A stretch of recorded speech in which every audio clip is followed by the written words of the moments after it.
Oiê, preciosas e preciosos, tão amadinhos do meu coração. Como é que estamos hoje? Tudo bem? Tudo certinho por aí? Eu espero que esteja tudo maravilhosamente bem. Todo mundo na expectativa de. Amanhã vai sextar. Oh, aproxima-se o final de semana. Essa semana passou rápido, né? Passou super rápido. E você, Shimada, como é que você tá? Shimada tá cansada. Shimada tá muito cansada. O que você anda fazendo, Shimada? Menos do que eu fazia antes. Dá pra entender?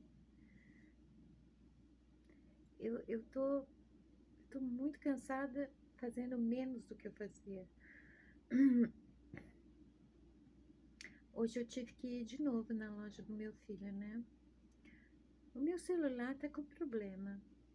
Os meus aparelhos vivem tendo problema, né? Aí eu fui lá, já trocou bateria, já trocou a pecinha onde encaixa o cabo do carregador. Aparece outra coisa. E aí, né? Mesmo medicada, o barulho, eu não tô suportando o barulho do mundo externo. A poluição visual, o excesso de movimento, né? Nossa, como é agitado o mundo externo. Não é um fluxo, é um movimento caótico, acelerado, angustiante, ansioso. E não, eu não sou a única que sente isso. Todo mundo deve sentir, porque lá fora tá assim. Só que nem todo mundo tem consciência do que é.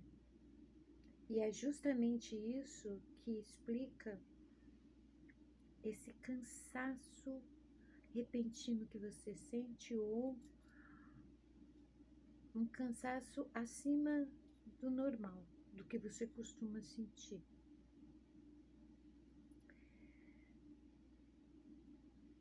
Aí, qual é a vontade? Correr para casa, ficar enfiada dentro de casa. Isso porque eu capto alguns sons externos lá de fora, né, do mundo exterior, mas não é tanto quando você tá num comércio, né, o entra e sai de pessoas, o misto de sons, quer dizer, não são sons, são barulhos mesmo. Meus sentidos estão extremamente sensíveis, eu não entendo isso.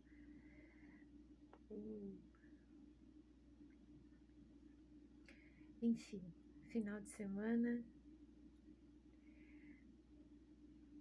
eu só não vou ficar enfiada dentro de casa porque em algum momento eu vou ter que parar de procrastinar e ir no mercado. Vou ter que ir. Enfim. No mais, tirando esse pequeno detalhe, né? Eu tô bem. Tô bem daquele jeito assim. Se na adolescência eu tinha a forte sensação de que eu caí no mundo de paraquedas, agora eu tenho certeza absoluta. Tenho certeza absoluta. Porque eu não consigo me adaptar. Eu não sei se foi porque eu fui criada num modo de vida muito tranquilo, muito pacífico, muito ordeiro. E não é porque eu estava em meio a pessoas da descendência japonesa, não. Como eu já disse, eu nasci num bairro onde havia uma variedade de etnias, tradições, culturas, crenças, quer dizer, vocês vejam só, né? Ainda assim, tudo era muito tranquilo. Eu via a vida como um fluxo de um riacho no meio de uma mata, de uma floresta, as águas correndo tranquilamente, dependente das pedras que ela encontrava no trajeto, né? E as águas elas vão correndo tranquilas, em paz, de boas. A vida atualmente não tá assim, né? Eu estou muito preocupada de ter estourado a minha bolha. Ai, não posso ter estourado a minha bolha.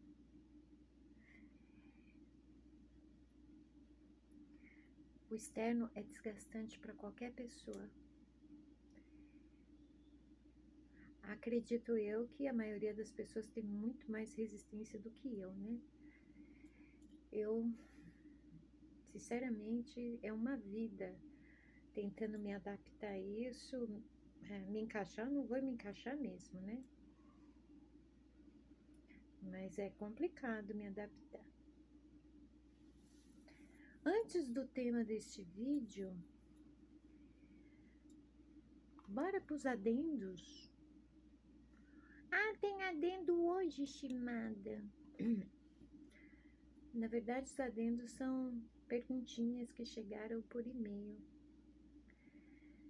Ah, deixa eu ver.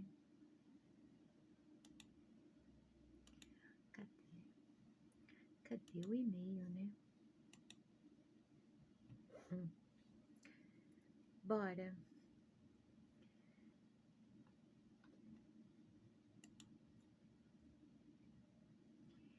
Rimada, você é uma criança índigo cristal ou arco-íris?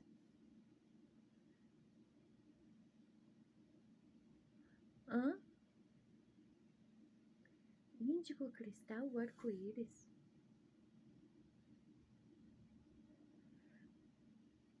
Não sei. Não tenho a mínima ideia o que é isso. Sério.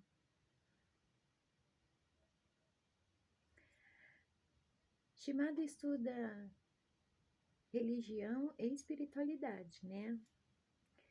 Muito provavelmente isso é da filosofia holística ou esotérica. Eu não estudo nenhum dos dois. Então, eu não sei. Tem uma segunda pergunta nesse e-mail. Como foi a sua infância?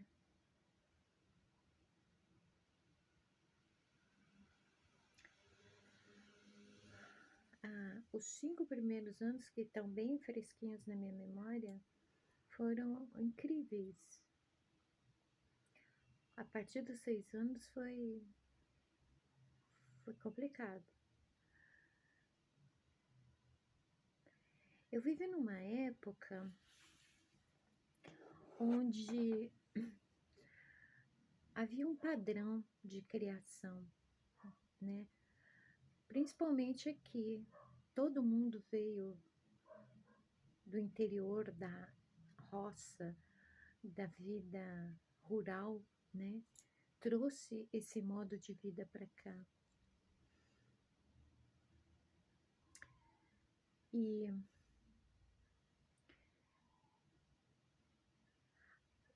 esse modo de padrão de criar as crianças não servia para mim. Então, não era difícil só para mim, era difícil para os meus pais também, porque eles tinham que desenvolver meios para me orientar, para que eu pudesse me desenvolver. Fora que a nossa realidade familiar aqui, não só com meus pais, meus irmãos, é algo comum na minha família em geral, né? As coisas estranhas acontecerem, fenômenos paranormais, eventos sobrenaturais. Acho que é por isso que muito cedo embora eu tivesse muitos interesses, eu comecei a me voltar cada vez mais para o estudo da mente e do inconsciente, né? Eu sempre fui questionadora e cética. Eu queria achar uma explicação lógica para as coisas estranhas que aconteciam. Isso quer dizer que, apesar de eu ser uma criança estranha, diferente, a minha família me via com bons olhos, assim, não havia nenhum tipo de preconceito, né? E assim eu me desenvolvi, cresci, continuo uma pessoa estranha, de fácil convivência, tá? Não é difícil conviver comigo, mas é difícil me compreender. Meus pais me compreendiam muito bem. A prova disso é que fizeram um excelente trabalho, me criaram muito bem, apesar das minhas esquisitices. Meus primeiros e maiores apoiadores foram meus pais e meu avô. Tenho uma gratidão assim eterna pela dedicação deles, né?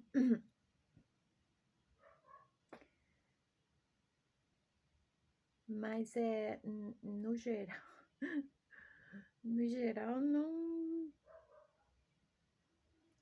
Eu nasci na década de 70, eu passei pela 80, que foi uma década onde a sociedade passou por uma nova mudança, né? Aí entrou a 90, onde na metade da década de 90, os impulsos criativos, por exemplo, começaram a apagar. As grandes descobertas deixaram de acontecer.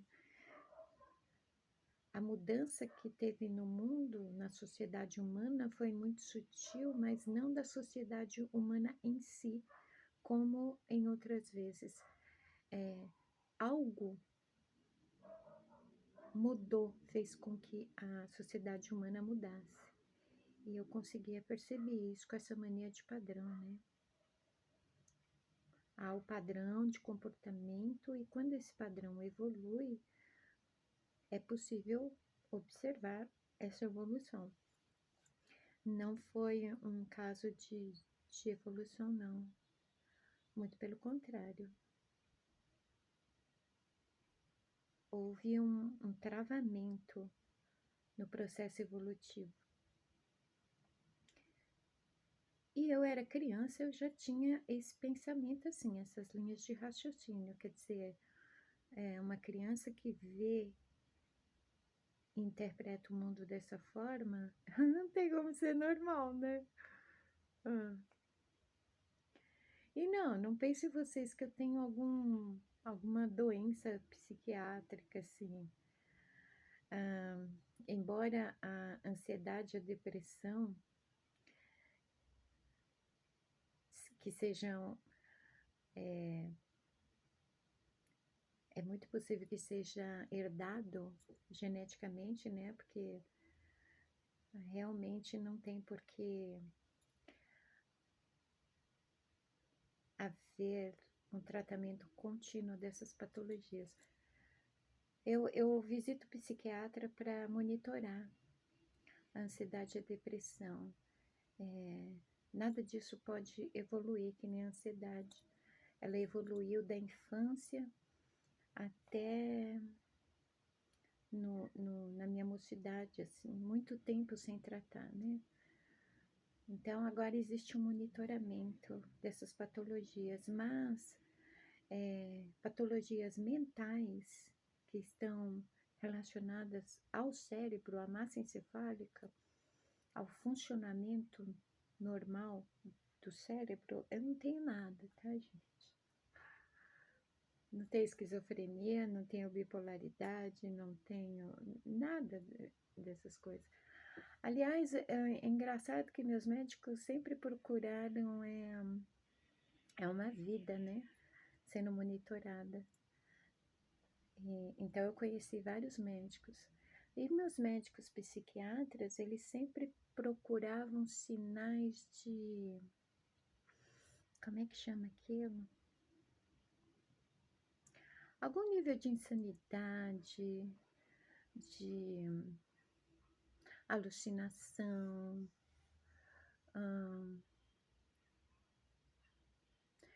Eles me acham uma pessoa muito lúcida, essa que é a verdade, né? A conclusão das avaliações sempre é isso. Eu sou uma pessoa muito lúcida. Não sei. Não é que isso me agrade muito, não, né? Eu não sei qual é o conceito médico de lucidez. Eu tenho meu conceito de lucidez, né?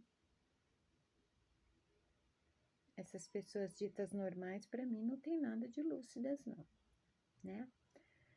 Então,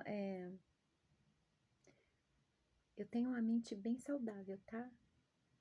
Só sou esquisita, nasci esquisita, estranha. A minha realidade é totalmente diferente da realidade da maioria.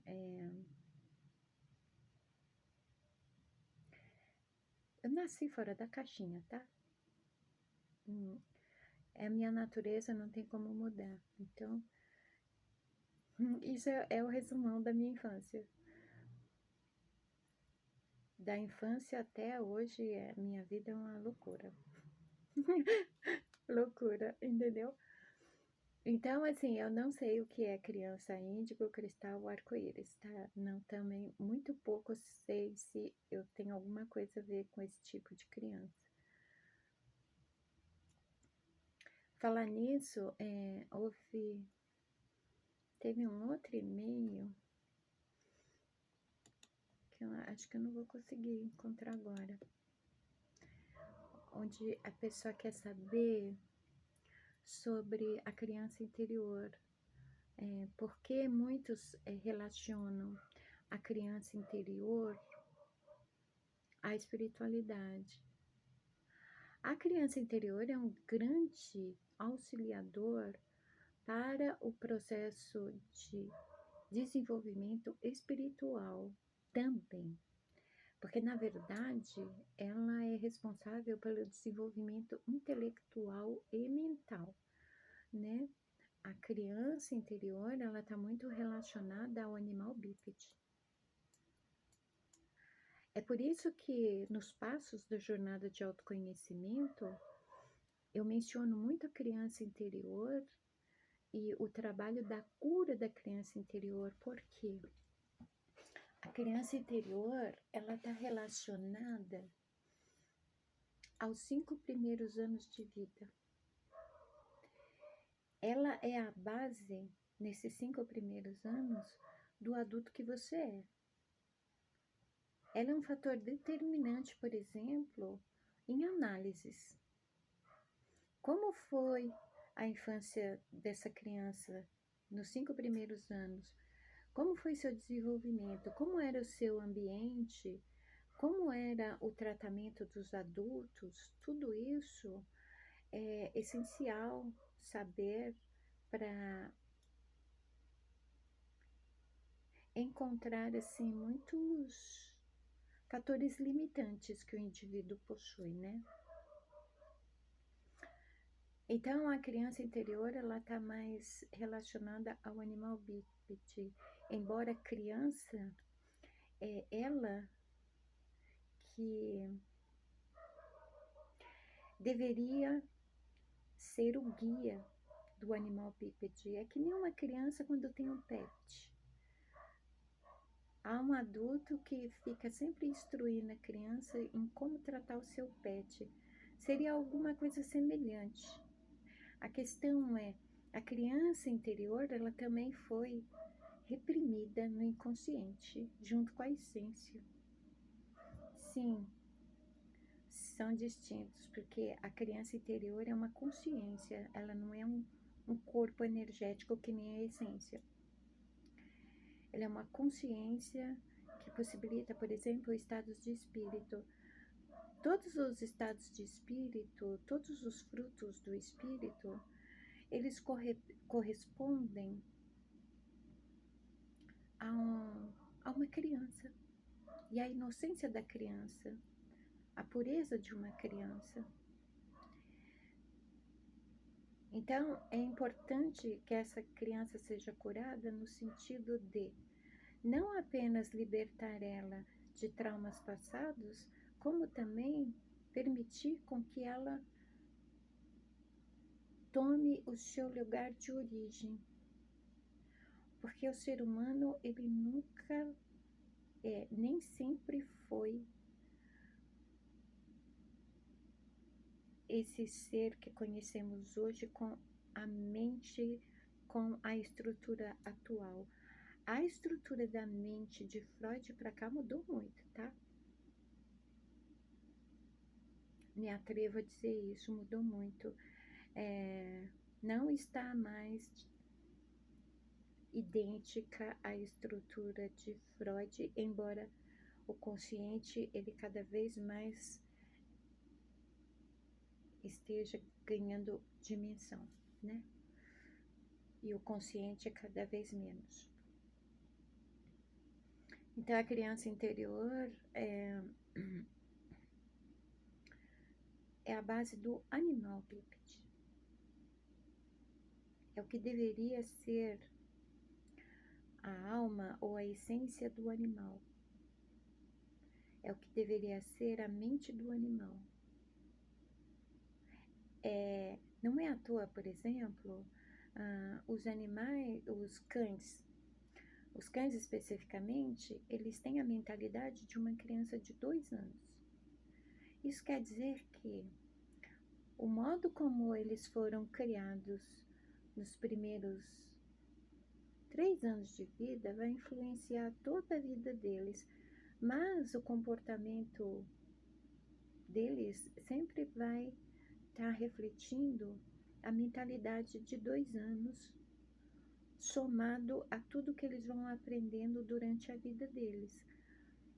Isso quer dizer que um cão nunca perde a sua pureza, a sua inocência, a sua essência primordial. Por isso que animais, quando desencarnam, eles não passam pelos processos reencarnatórios que os humanos. Os humanos, certa vez, possuíam a mente como a dos animais na natureza. Em dado momento ele perdeu isso. Ok? A outra pergunta. Quem tá falando comigo, meu Deus do céu?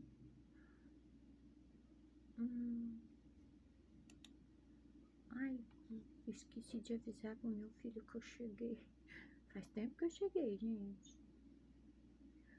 Deixa eu avisar pra ele, né?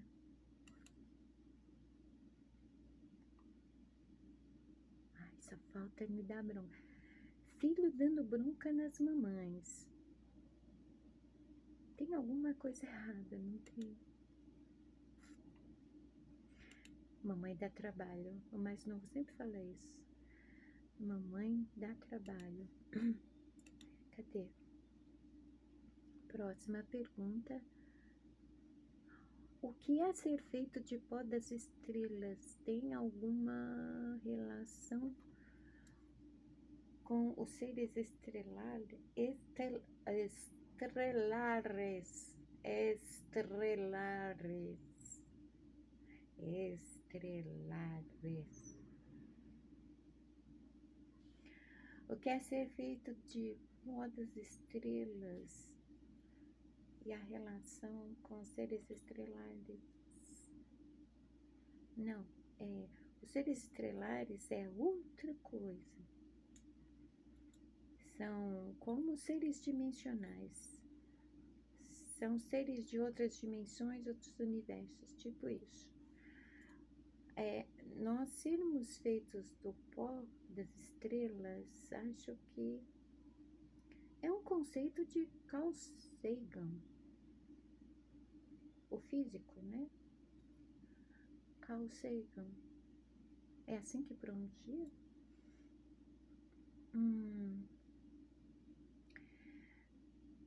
Em resumo, o nosso corpo é constituído de todas as substâncias que existem no cosmo. O plano físico, ele é formado por tudo que existe no cosmo. A referência a pó das estrelas ou poeira estrelar é porque tudo que existe é resultado de explosão de estrelas. Cada estrela que explodiu, ela não liberou apenas a sua composição, as suas substâncias, os seus elementos, como também ela criou um grande impulso, né? Que esse impulso liberou, da mesma forma que a estrela liberava a luz, né? Liberou todas essas substâncias para o espaço, e assim todo o cosmo foi formado no universo físico, né? Então, pó das estrelas ou poeira estelar está relacionado, segundo a física, ao plano físico. A relação com espiritualidade, eu não sei. Não sei não. Deve estar dentro da filosofia holística e do esoterismo. Porque eu só compreendo pó das estrelas como física. Física mesmo, né? Nada além. Desculpa, não sei.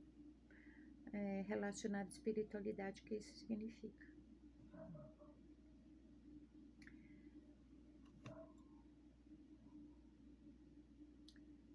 Vi um artigo de um grupo ufológico português.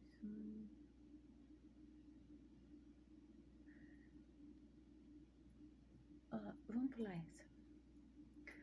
O ritual do círculo é o ritual da Wicca? O ritual do círculo é o ritual da Wicca?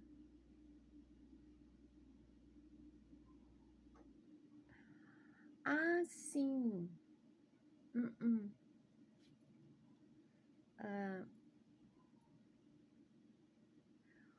O ritual do círculo que existe na Wicca, ele se chama Ritual do Círculo de Proteção. Acho que você associou quando eu falei de Ritual do Globo Azul, né? Acho que você associou porque o círculo mágico da Wicca, ele é desenhado com a cor azul e ele invoca ou Arcanjo Miguel, ou Iemanjá, ou os dois. Sim, é da Wicca. É um desenho que se faz de um círculo no chão, com a cor azul, e é um ritual de proteção, né? O ritual do Globo Azul não tem nada a ver. É um ritual da magia tradicional. Onde que é que tem o Globo Azul? Ai, tem cabelo aqui no... Onde tem? Ritual do Globo Azul. Ah. Diário de um Mago, de Paulo Coelho, a O Ritual do Globo Azul. Há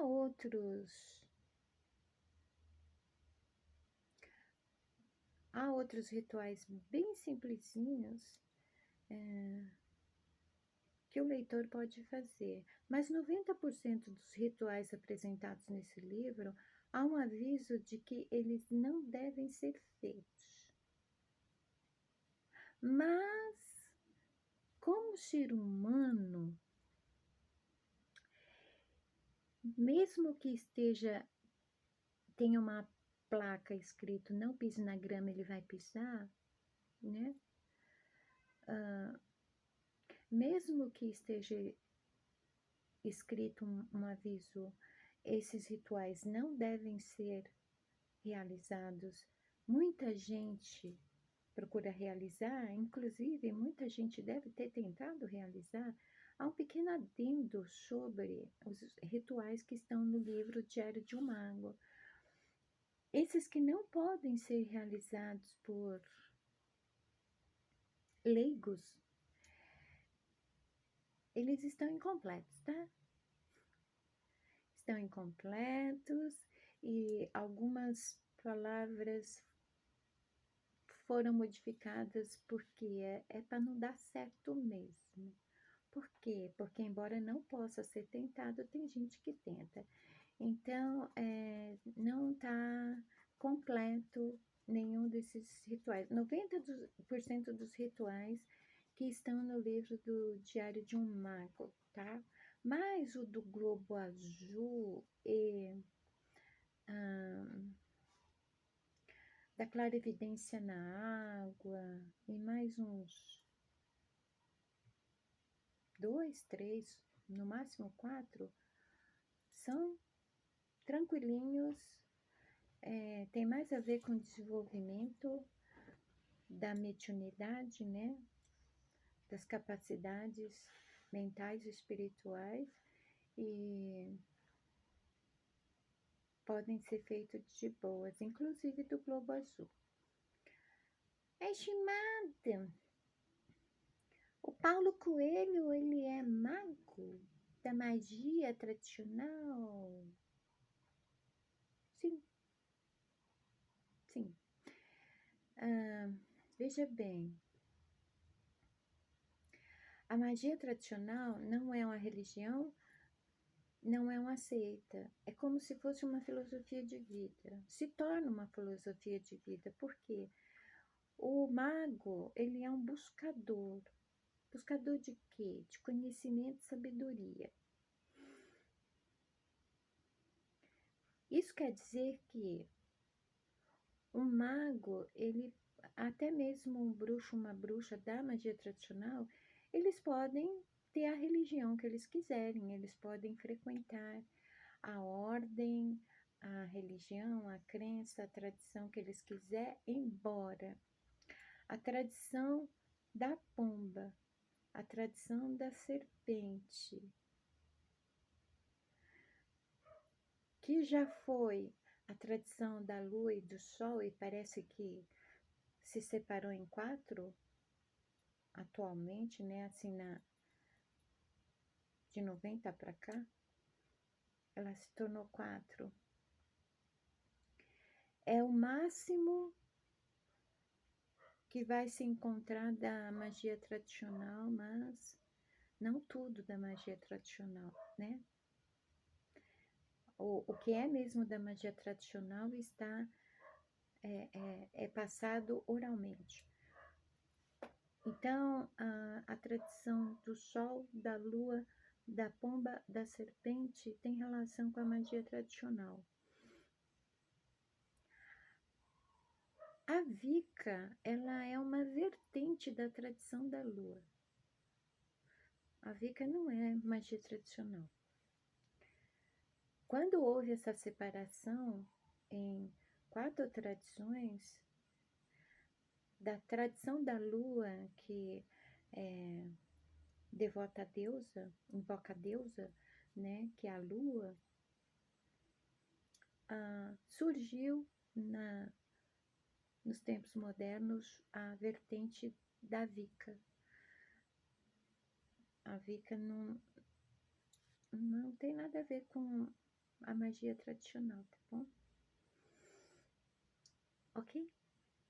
Então tá. O ritual do círculo que existe na Wicca é o círculo mágico, que é um círculo de proteção. O globo azul você pode encontrar no Diário de um Mago de Paulo Coelho, que não é meu parente. Um monte de gente já perguntou se ele é meu parente, já perguntou se eu uso coelho para parecer Paulo Coelho, ou porque eu quero ser como Paulo Coelho. Não. O sobrenome do meu pai era Coelho. Sobrenome da minha mãe era Shimada. Consequentemente, olha que interessante, o meu sobrenome é Shimada Coelho. Por isso Coelho, tá? Já me comuniquei com Sir Paulo Coelho? Sim.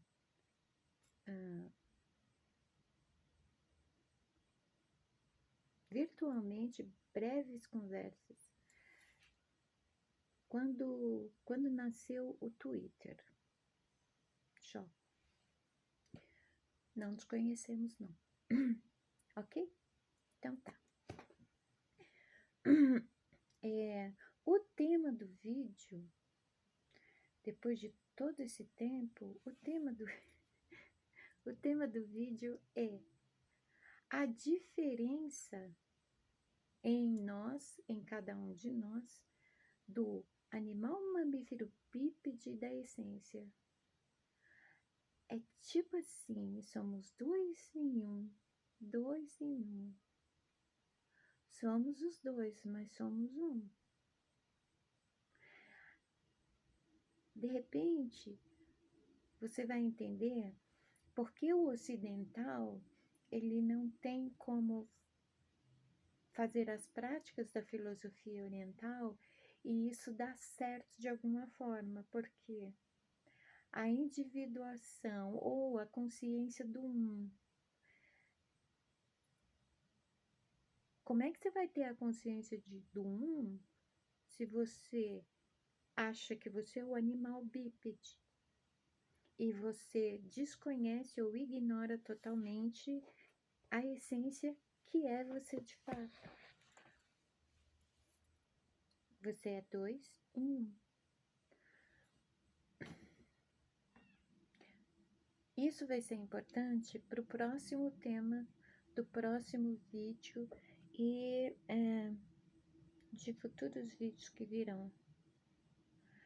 A chave que abre a expansão da tua consciência dentro da espiritualidade está nessa desassociação. O animal,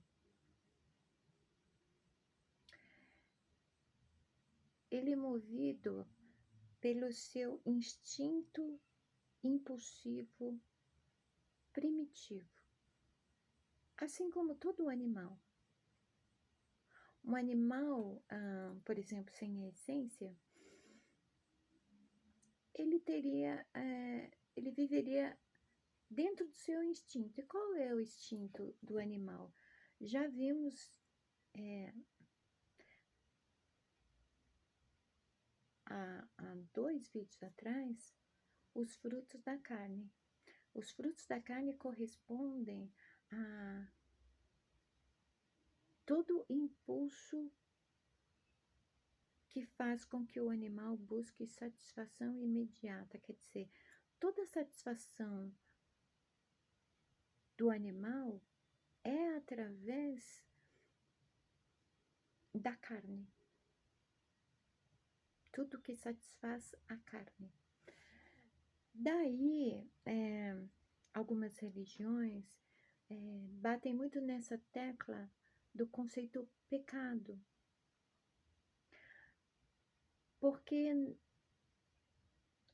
assim, de modo geral e resumido, o pecado seria os frutos da carne. Lembrando que o significado da palavra pecado, através da etimologia da palavra pecado, é concordância ou concordar com a realidade exterior,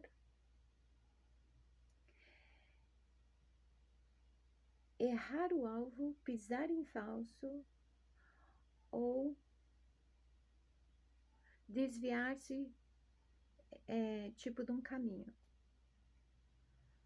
No caso aqui, desviar-se da sua origem, né? Quando os frutos da carne, eles começam a ser gerados, é tudo isso que representa. Esse é o real conceito de pecado, né? Se a gente for ver a etimologia da palavra. Então, tipo, eu não acredito no pecado. Porque se eu acreditar no pecado, no conceito religioso, de fato, todos nós precisaremos de salvação. Só que, quando falamos de frutos da carne, a salvação depende de cada um. Como foi falado no vídeo dos frutos da carne, né?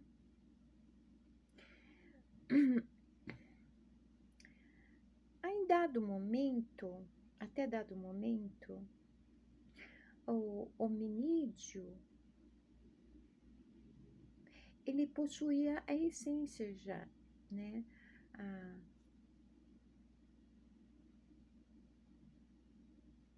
Essa parte, esse corpo energético que é quem cada um é de fato.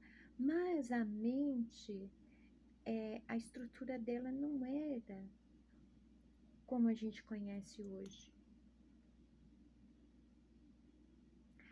Havia... que interessante. É como eu estava falando da criança interior. O hominídeo, ele possuía uma mentalidade como os animais têm. Embora os animais, eles com 17 anos já são idosos, a mentalidade deles é de 2 anos. Os hominídeos ocorria dessa forma. O instinto se relacionava à sobrevivência do indivíduo e da espécie. A sobrevivência da espécie, por exemplo, se manifestava através do cio. Havia essa consciência do indivíduo ter que sobreviver e, ao mesmo tempo, ele vivia em bandos. O senso coletivo, a individuação, eu sou um com todo, né?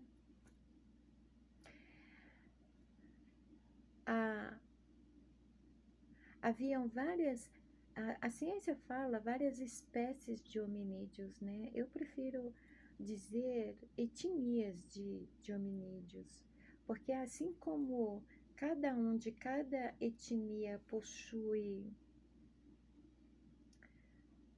um traço que caracteriza a sua etnia, a impressão que eu tenho é que os primeiros humanos eram da mesma forma.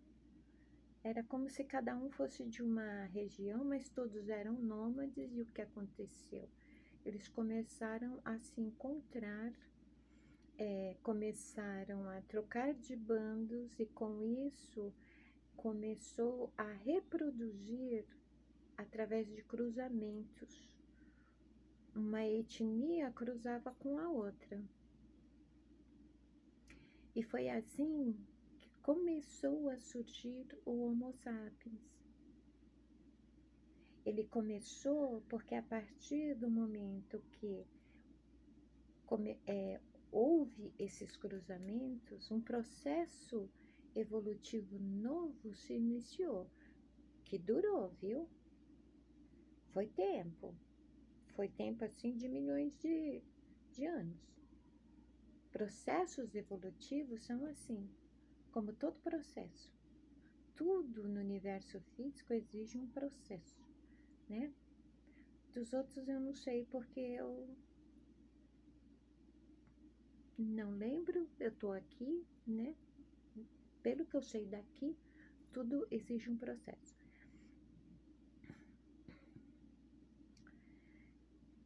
Em dado momento, a estrutura da mente do hominídeo, ele começou a mudar, não foi exatamente foi a partir da evolução do Homo sapiens. Porque foi a partir do Homo sapiens que a vida nômade, ela foi deixada. Os clãs começaram a ser formados. Não viajavam mais semanas para levar caça para o bando. Começaram a criar a caça, começaram a cultivar os frutos que iam buscar coletar nas matas, por exemplo. E aí eles se estabeleceram. Nesse momento, houve uma mudança, porque assim é, né? Toda vez que se muda comportamento, ou é reflexo do interior, ou o comportamento está ditando como o interior deve pensar, deve sentir. Existe essa... Quando tudo tem que ser de dentro para fora, na espontaneidade, digamos assim. Nesse momento, foi necessário uma adaptação, visto que os hominídeos eram nômades, tinham um modo de vida totalmente diferente. Mudou o modo de vida, muda pensamento, muda comportamento. Em toda a história humana isso é observado. É que nem, por exemplo, quando surgiu nos anos 60 o fenômeno de Beatles.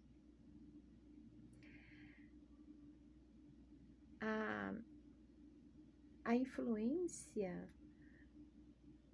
o carisma da banda era tamanho que isso começou a alterar o comportamento dos jovens, e isso não apenas de jovens comuns, nas artes. É como se eles tivessem dado um sinal de que nós podemos fazer diferente, nós somos livres, nós podemos fazer o que quiser. Isso se refletiu no comportamento da sociedade em geral. Então, toda vez que houver um evento, um agente transformador, vai transformar a mentalidade e, consequentemente, o comportamento.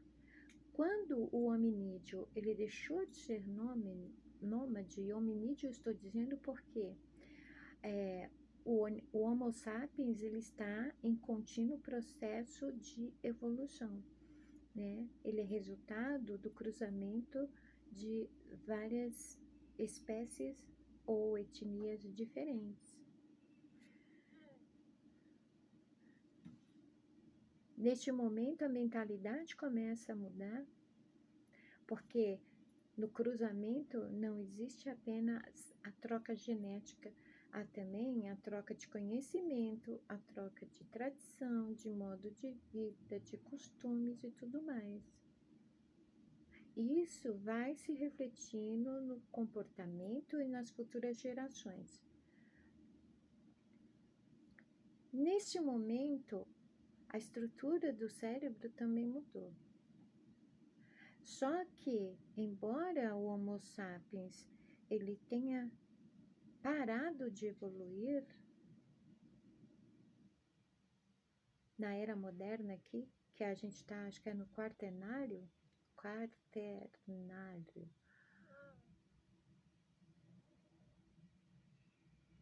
a mente continuou evoluindo. Só que ela evoluiu de uma forma que hoje nós saímos do padrão de estrutura da mente de Freud para observarmos que o inconsciente ele está dominando totalmente a mente. E aí, a mente do animal, ela não vai voltar para o seu estado original de antes do cruzamento das espécies.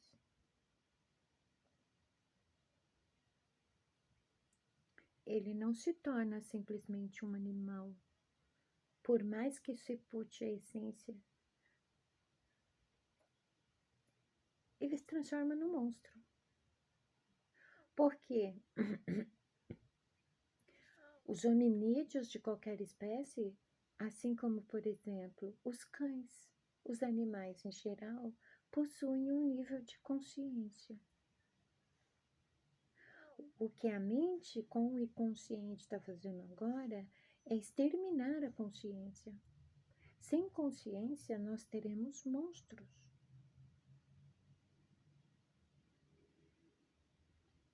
Entenderam agora? Porque a necessidade de todo esse trabalho, porque nós vemos tudo o que vemos, inclusive relativos à maldade, à violência no mundo externo.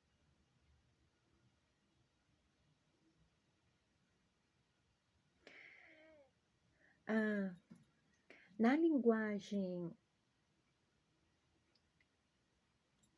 legal do judicial,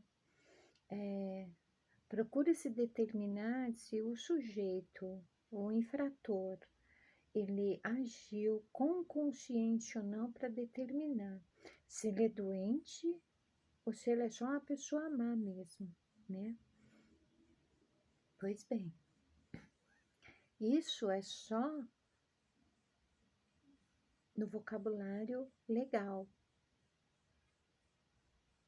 Mas quando a gente vai para o campo da mente em si, eu, por exemplo, eu sigo o caminho da psicanálise, nós conseguimos observar que ninguém vive consciente. O único instante em que a pessoa está realmente consciente é quando ela está fazendo alguma coisa. Só que o foco dela é direcionado para aquilo que ela está fazendo. Como o cavalo que tem aquelas viseiras. Ela não pode olhar para mais nada, ela não pode pensar mais nada. Toda a atenção dela, todo o processamento mental dela está voltado para aquilo que ela está fazendo. É por isso que Shimada fez o vídeo da necessidade de rotina. Se vocês sabem ligar os pontos, vocês vão ligar.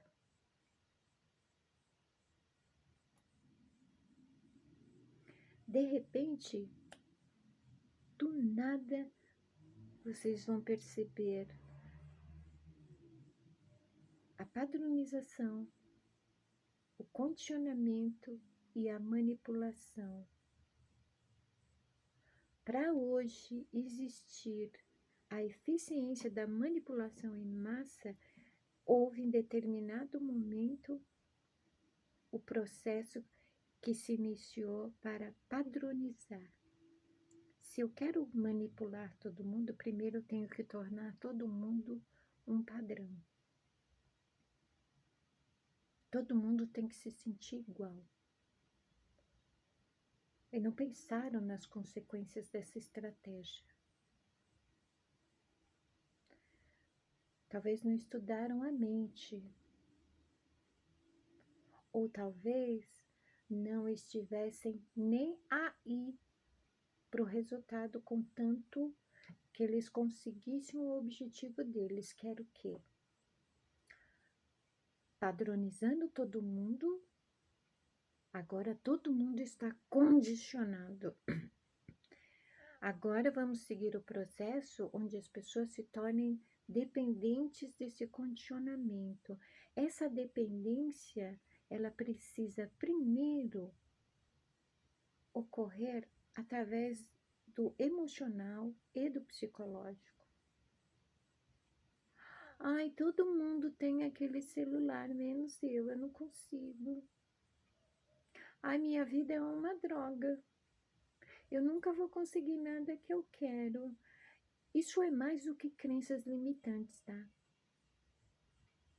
Isso é uma sementinha jogada no condicionamento. Por quê? Se você pensa assim, você vai procurar um meio de ter o que todo mundo tem. Por quê? Porque todo mundo é descolado, porque todo mundo tem. Eu não sou descolado porque eu não tenho, eu vou procurar ter. O que que eu faço? Eu vou trabalhar. Vou me matar de trabalhar, mas eu vou ter. E aí eu vou ser descolado também. A necessidade, a dependência de pertencimento, de validação, de aceitação, está sendo usada como ferramenta para condicionar as pessoas.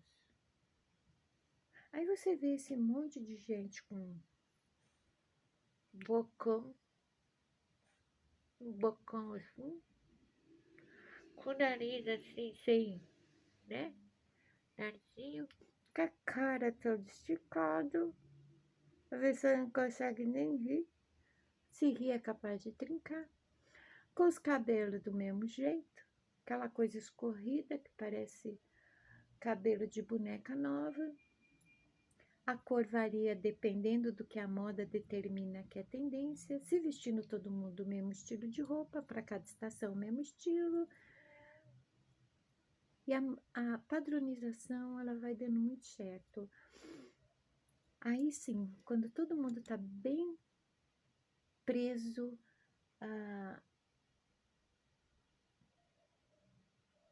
acomodado, área de conforto, tá vendo? A área de conforto que é acomodado na sua área de conforto. A manipulação não vai exigir manobra, estratégia, ela vai ser simples, vai ser fácil, sabe por quê? Porque a partir do momento que eu torno alguém um padrão, e quanto mais pessoas entram neste mesmo padrão, consequentemente o comportamento muda, é de dentro para fora, né? Aí tá todo mundo que se tornou padrão condicionado. O condicionamento é alguma coisa muito parecida com a repreensão, o reprimir, né? Você fica limitado. Você é guiado por alguma coisa para viver como essa coisa quer, para ser o que essa coisa quer, para fazer tudo como essa coisa quer, menos o que você quer do seu jeito, segundo a tua vontade. Nesse momento você está entregando a dominância que é só sua. Sua quem? Da essência. A dominância está entregue para o animal. O animal, se você colocar uma cerquinha branca para ele não passar, ele só vai até ali. Qualquer animal. Por isso que existem jaulas, né? Cercas, muros. Tudo isso é feito para animais. Eu nasci numa época aqui no meu bairro onde não existia muros nem cercas. Era uma coisa linda de ver. Ninguém se dava o trabalho de andar por todo o quintal para ir no trajeto onde seria futuramente a rua de asfalto, né? A rua era de terra, mas era rua. O lugar onde os carros, as pessoas transitavam, a área pública. Ninguém se dava esse trabalho. O que todo mundo fazia? Ah, eu tenho que ir lá na casa da Dona Hilda, nossa vizinha. Eu não tenho que subir uma escadaria, ganhar a rua, passar 2 casas para ir na Dona Hilda. Não, eu vou pelo quintal de todo mundo. As pessoas eram livres de fato, né?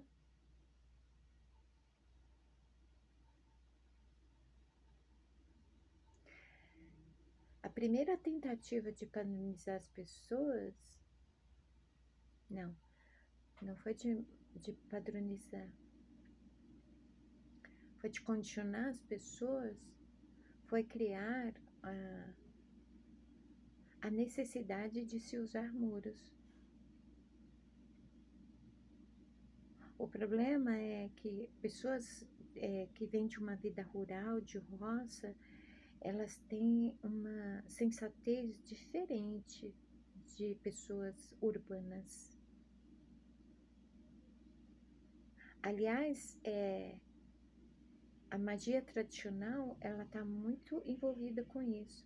O contato com a natureza, o modo de vida mais minimalista, mais simples, mais prático, com menos apego material, é muito relacionado com o modo de vida das pessoas rurais. Elas têm uma consciência mais expandida, uma visão mais clara, elas possuem mais sensatez, mais sabedoria.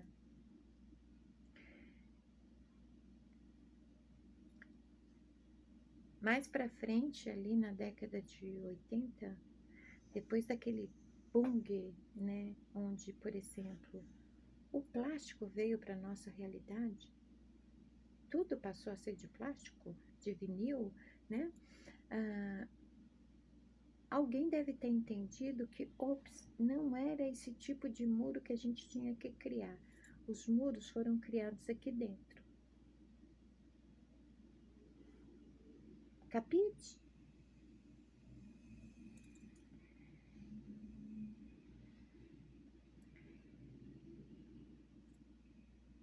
A sociedade e sua estrutura, ela inverteu os papéis, ela inverteu os valores, como o ser humano, ele existe para que a gente extraia dele.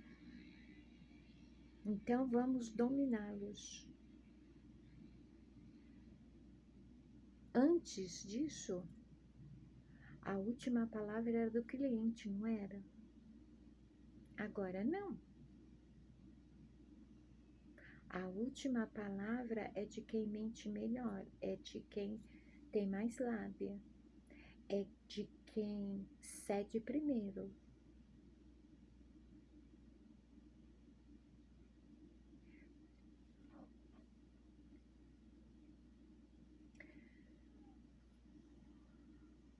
Em todos os setores da sociedade, quando eu falo estrutura, eu estou falando dos setores, tá?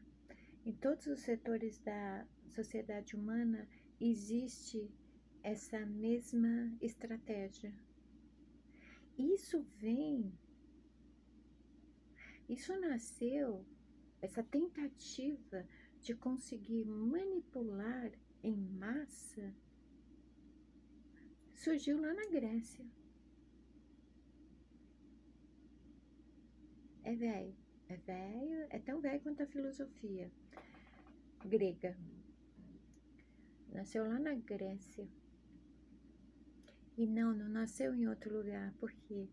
Porque no Oriente, embora a filosofia seja milenar, ela nunca anulou a consciência do um. Não existe o um na estrutura humana. E essa estrutura humana, ela tenta, desculpa, criar uma grade para toda a população mundial. De repente vocês entendem qual é a picuinha, a discussão, a briga de Ocidente com o Oriente? E a Europa está lá na coluna do meio, sem saber para que lado vai, porque ela sempre pensa no lado que vai favorecer ela. Aí a Oceania, estimada, a Oceania é café com leite. A Oceania não quer guerra com ninguém. Então, a Ocidente e Oriente vivem em alerta uns com os outros, porque esse desejo de dominar o mundo, controlar o mundo, essa manipulação em massa nasceu lá no topo do Ocidente. Aquele país que só está lá em cima geograficamente, mas não se esqueçam de que a natureza é sábia, nós estamos num globo terrestre, né? Não existe meio, não existe o começo, na verdade. Ninguém está no topo nesse mundo. Mas tem um país aí que gosta de fazer o que quer em qualquer parte do mundo, inclusive no espaço, além de ser um país muito bicheiro, né? Ele criou as estratégias de manipulação em massa. Boa parte dessas estratégias também tiveram muita inspiração através dos nazistas. Primeira e Segunda Guerra Mundial. Veio junto com cientistas capturados nessas guerras. Enfim, um exemplo de estratégia de manipulação em massa é, por exemplo, a água fluoretada. A grande ideia surgiu daquele país lá em cima.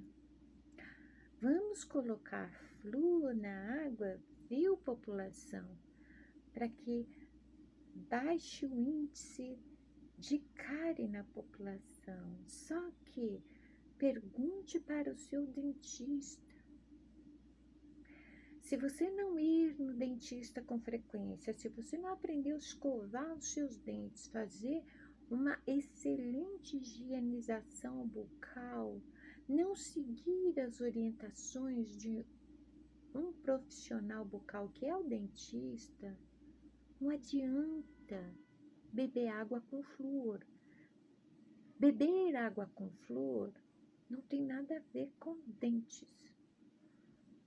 Se essa água servisse para enxaguar os dentes, mas que eu saiba, o material do dente, ele não absorve, quer dizer, e não, se você tomar alguma coisa, não é que nem o cabelo e as unhas, que você toma uma cápsula, por exemplo, de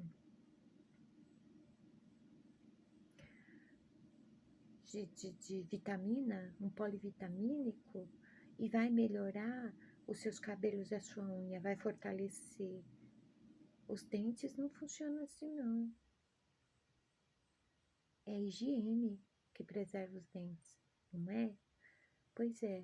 Mas, por que inventaram de colocar o flúor na água? O flúor, ele calcifica a glândula pineal sutilmente, pouco a pouco. Sabe essa modinha, beba água? Você tem que tomar 3 litros de água por dia. Normalmente as pessoas tomam a água fluoretada porque haja água mineral para comprar, né? É barato, mas faz as contas no final de mês. Quanta água você comprou?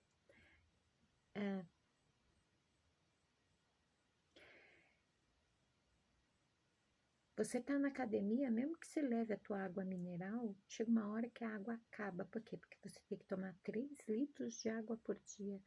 Você vai repor a tua água na tua garrafinha na água da academia, que é o quê? Água fluoretada. É filtrada? É, mas tem flúor. O flúor afeta diretamente a glândula pineal. A glândula pineal ela é a guardiã do teu relógio biológico, do teu sistema circadiano. Os vizinhos da glândula pineal também são hiper importantes, não apenas para o desenvolvimento da sua percepção sensorial, como a expansão da tua mente, como através do conhecimento, da percepção, da associação, entre outras coisas. Tudo isso está ligado a, por exemplo, o córtex pré-frontal.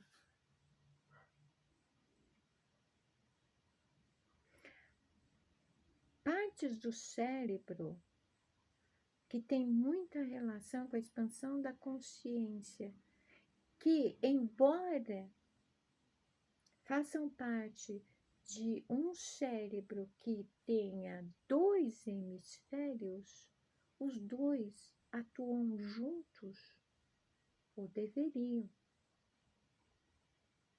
Não atuam juntos porque a mente, ela faz um trabalho à parte e ela está evoluindo à parte. O cérebro, ele só vai sofrer algum tipo de evolução e vai visivelmente se alterar de acordo com que o modo como a mente está funcionando. Isso quer dizer que se teu cérebro fizer as futuras gerações terem a cabeça de ovo, isso se dá ao estado mental do ser humano hoje.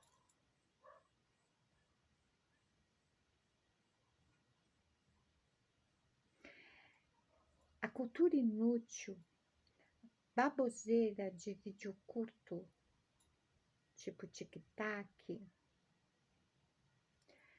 futilidades que não acrescentam em nada, não é rejeitar tudo isso não é algo de alguém careta, é de alguém que se ama. É alguém que não joga qualquer porcaria, qualquer lixo na sua mente.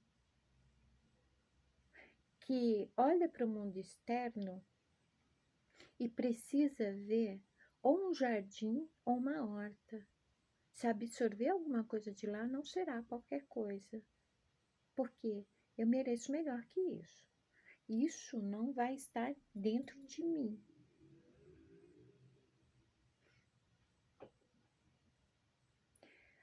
O animal, ele ganha dominância quando a mente, ela está lá. Esse tempo todo, desde que o ser humano parou de evoluir para cá, sendo dominado totalmente. É interessante que as mentes que tiveram a brilhante ideia de padronizar, condicionar e manipular em massa são mentes que foram dominadas pelo superego e deram uma dominância para o animal bípede como recompensa. É tipo em grandes realezas, onde se devia um favor, aí dava uma terra e um título para alguém. Ah, eu vou te tornar conde. Aí fica paga a dívida, tá? O superego fez isso com o animal. O animal, ele funciona com a essência dele, mas ele funciona também com o cérebro. O cérebro, como órgão, ele é puramente instintivo. Ele se move por impulso instintivo. O superego, ele conseguiu bloquear a essência onde? No inconsciente. Porque, veja bem, a parte escura na estrutura do cérebro que é representado por um iceberg, a parte que fica embaixo da água, que é tão grandona assim, ela não é grande daquele jeito para caber todas as suas memórias. O cérebro não funciona dessa forma.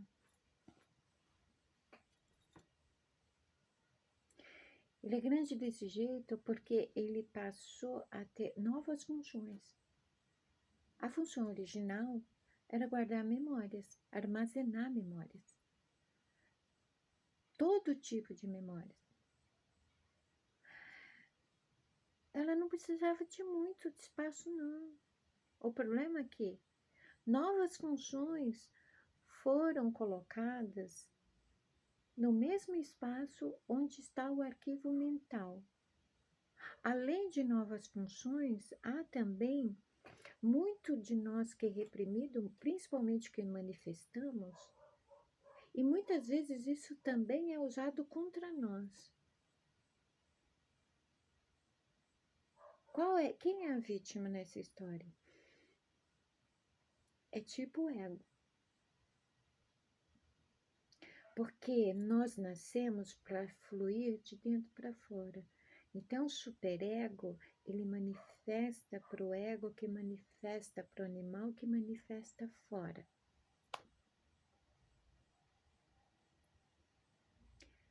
Quem pode impedir esse superego de ser o bandido da história? O indivíduo mau da história? A essência. Só que a essência está prisioneira dentro desse corpo feito para você, que deveria ser o seu veículo e agora manda em você. Você se mata de trabalhar o mês inteiro para satisfazer esse animal aqui.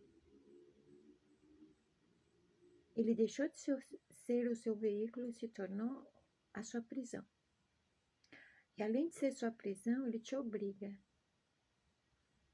a satisfazer todas as vontades dele. Em troca, ele libera recursos, inclusive através do ego, porque da mesma forma que o ego ele dá recompensas para o animal ele faz o mesmo. Existe uma moeda de troca entre o ego e o animal, sabe? Porque o animal, ele passa a obedecer o ego, mas o ego, ele está sendo manipulado pelo superego. Será que vocês conseguiram entender essa coisa? Sim, vocês têm tudo isso dentro de vocês aqui. Entendam que, por exemplo, o arquivo mental, o arquivo das suas memórias, ele não tem que ser do tamanho do arquivo do teu escritório, não.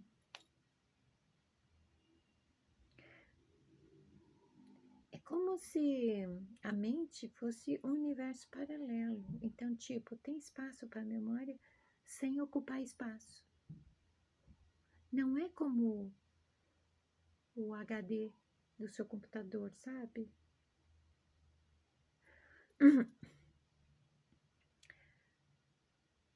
Agora vocês entendem a jornada de autoconhecimento e a necessidade de processo? E de respeitar, claro, o tempo de vocês e o modo como vocês compreendem tudo. Por quê? Agora vai fazer sentido que nós somos o nosso próprio inimigo. Não tem diabo nenhum, não tem demônio nenhum. É você. Se o self ou o eu superior fosse Deus, o diabo seria o superego.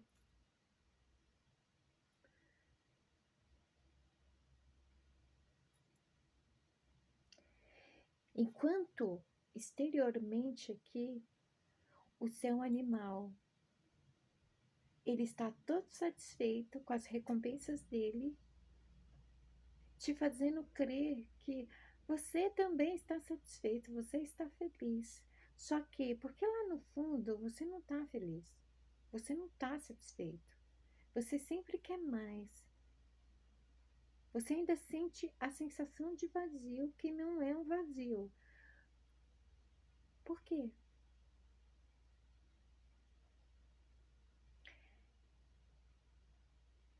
Se você não se autoconhece, você não pega o domínio que é teu de volta e está com o animal. Você não derrota o ego e o superego. O ego é a consciência do eu, só que o eu não é você. É por isso que existe o termo self ou eu superior. Se o eu é superior, quem é o outro eu? Ego. Não é você.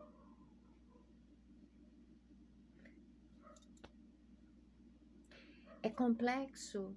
Sim. É tão complexo que fica difícil para mim traduzir de uma linguagem técnica para uma linguagem mais popular que todo mundo possa compreender. Mas a bem verdade é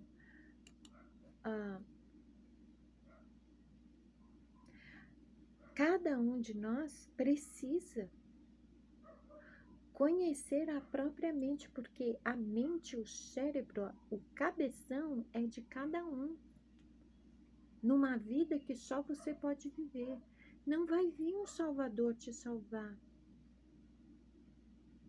O Salvador já está aqui dentro. A centelha habita aqui dentro. E a centelha não pode atuar. Por quê?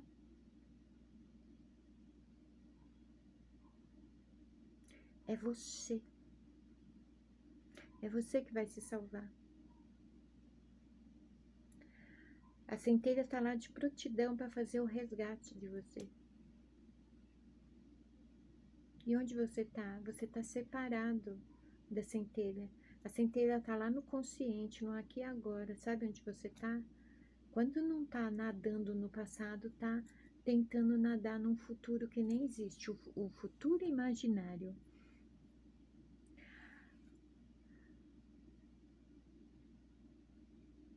Você está no inconsciente. A escuridão que te cerca, sabe o teu medo de escuro?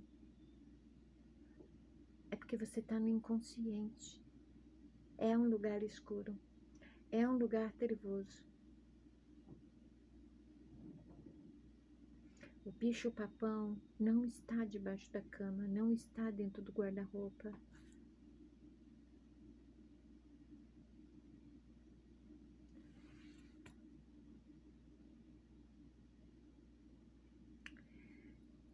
É muito agoniante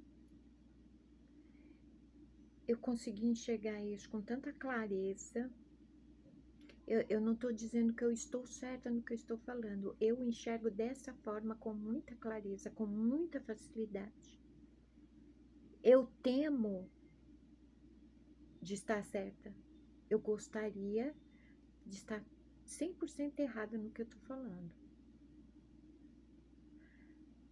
Embora, mesmo que alguém diga, você está 100% errada, tudo isso que você está falando é bobagem, eu vou seguir com meus estudos. Vou. Por quê? Tá tudo muito óbvio para mim. E os médios e todo mundo estão falando dos dias de apagão. Vai nessa dos dias de apagão. Se apega ao apocalipse. Tá escrito, vai acontecer, então espera sentado acontecer. Eu não vou fazer isso, não. Eu ainda vou ter que prestar contas do primeiro dom que eu recebi quando vim para este mundo, a vida. E quem é a vida? Quem é o caminho pelo qual caminhamos? Quem é a verdade?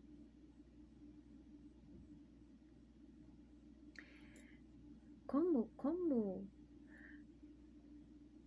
pode haver alguma dificuldade em compreender o óbvio? Isso não está óbvio?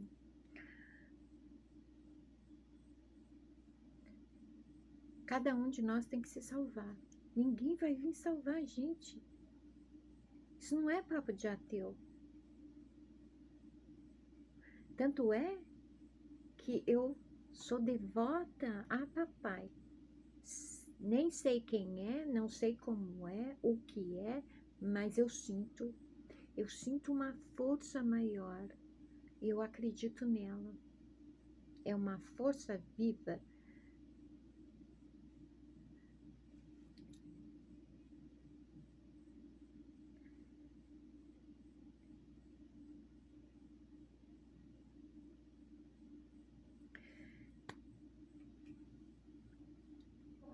De novo, se vocês tiverem dúvidas, pergunta nos comentários, gente. Eu não vou morder. Eu não entendo esse medo, não, tá?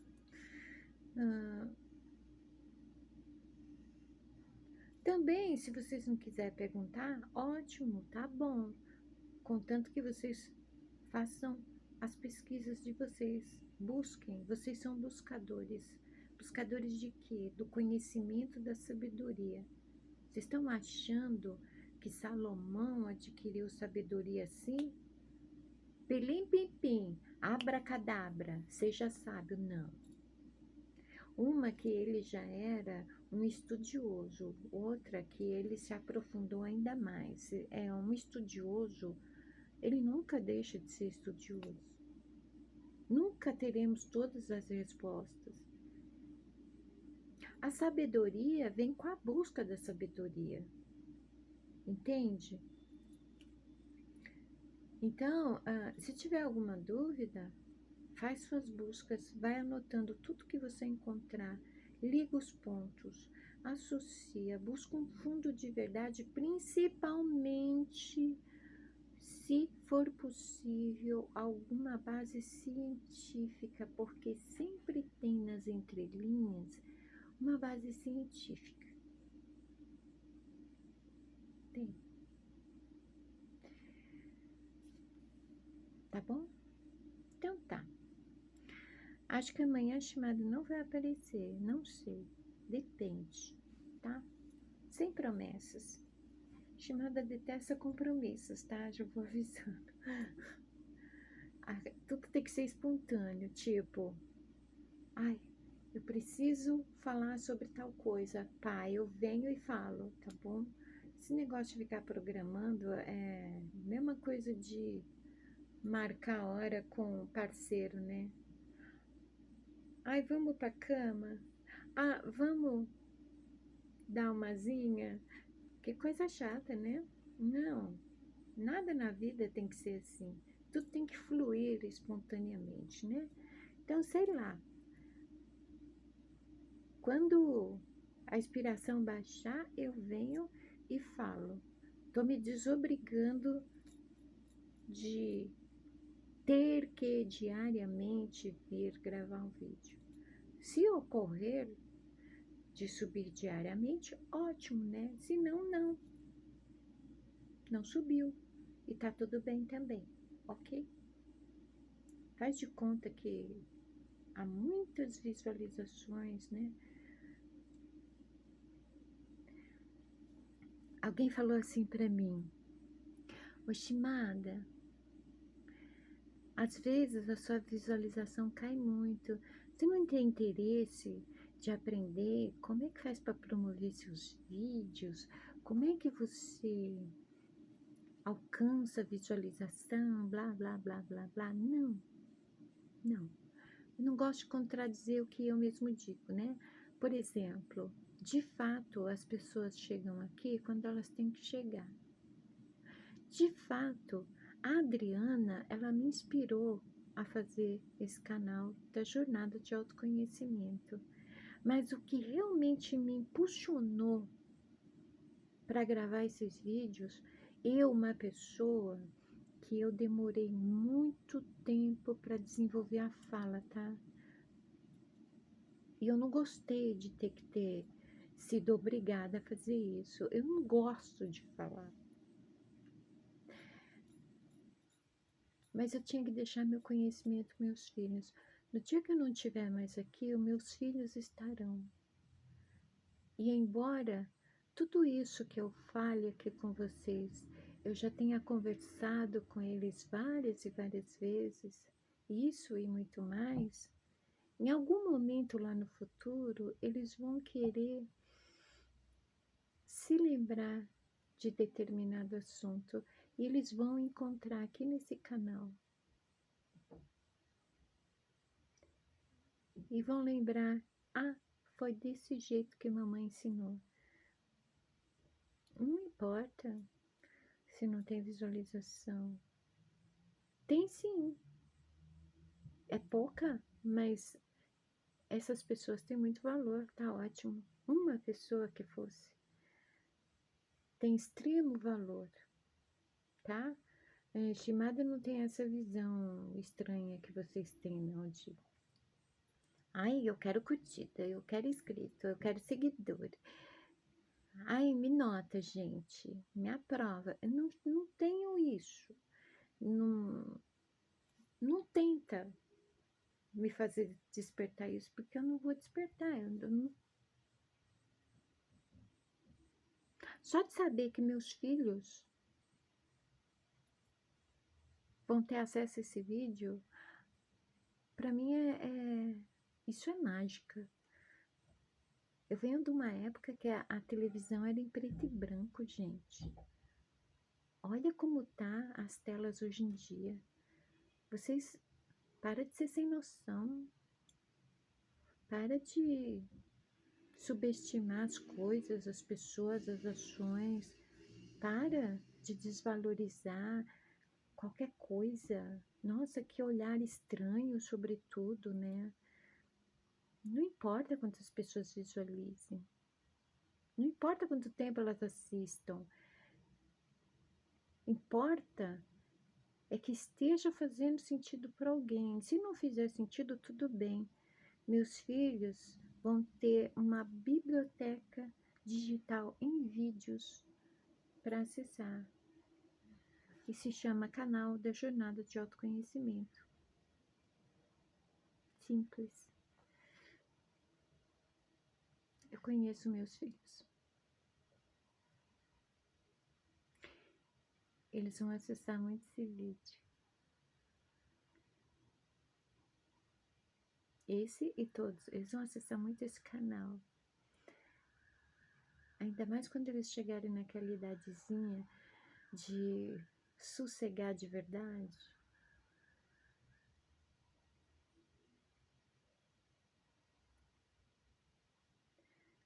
É isso, tá bom? Quando a Shimada não estiver mais aqui, ela vai estar. Quando mamãe não estiver mais aqui, mamãe vai estar sempre, sempre. Não aqui somente.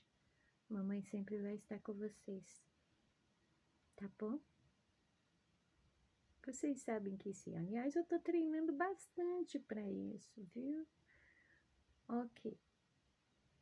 Até o próximo vídeo. Beijos na alma.